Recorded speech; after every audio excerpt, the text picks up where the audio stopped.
আজকের এই ভিডিওতে আমি দেখাবো কিভাবে জাইম্যাক L64 ডিজিটাল লকারে আপনারা পাসওয়ার্ড সেটআপ করবেন, কিভাবে এটা প্রথমবার আনলক করবেন, কিভাবে ব্যাটারি ইনস্টল করবেন। তো প্রথমে এটার সাথে একটা এদিকে ইউজার ম্যানুয়াল দেওয়া থাকে আর দুইটা ইমার্জেন্সি মাস্টার কি দেওয়া থাকে। তো প্রথমে এদিকে মাঝখানের এই রাবারের এটা আমি টান দিয়ে বের করব। বের করার পর চাবিটা এখানে ঢুকাবো। চাবি ঢুকানোর সময় খেয়াল করতে হবে চাবির এদিকে একটা দাগ আছে, এই দাগটা ওই দাগের সাথে মিলাইতে হবে। মানে এই যে সোজাভাবে এই চাবিটাকে এই দাগ বরাবর বসায়। এই চাবিটা কিন্তু একটু স্প্রিং সিস্টেম, মানে ঢুকানোর পর একটু চাপ দিতে হবে, এমনি ঘুরাইলে হবে না, ঢুকানোর পর একটু চাপ দিতে হবে।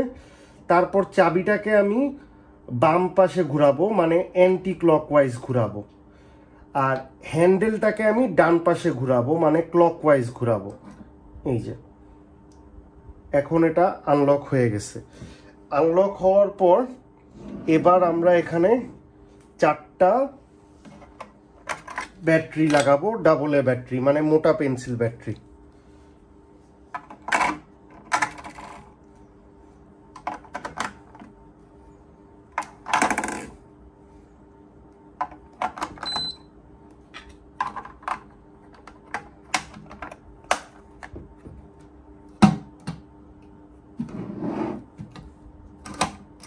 এবার আমি চাবিটা বের করে ফেলতেছি।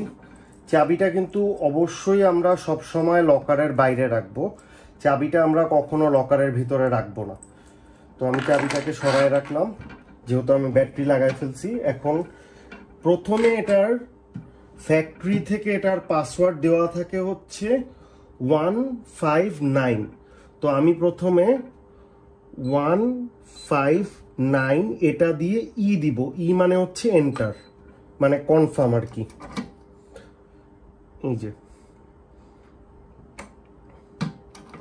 আবার দেখাই, এখানে সি মানে হচ্ছে ক্যান্সেল, ই মানে হচ্ছে এন্টার বা কনফার্ম। 159 ই। এখন আমি দেখাবো কিভাবে এটাতে আপনারা নিজের ইচ্ছা মতো পাসওয়ার্ড সেট করবেন। এখানে এই যে দরজাটা লকারের দরজাটা খোলার পর এখানে একটা রেড বাটন আছে, এই বাটনটা জাস্ট একবার আমি প্রেস করব। প্রেস করার পর টিট করে একটা সাউন্ড হবে, এই যে আমি এখন প্রেস করতেছি, যে একটা টিট করে একটা সাউন্ড হলো। সাউন্ডটা হওয়ার পর আমি আমার ইচ্ছা মতো একটা পাসওয়ার্ড দিব, 1 2 3 4 5 6, তারপর ই দিতে হবে। এখন আমি আগের পাসওয়ার্ড দিলে কিন্তু খুলবে না, এই যে 159 এটা দিলে এখন আর খুলতেছে না। এখন হচ্ছে 1 2 3 4 5 6, লাস্টে আমি ই দিব। এই যে পাসওয়ার্ড চেঞ্জ হয়ে গেল।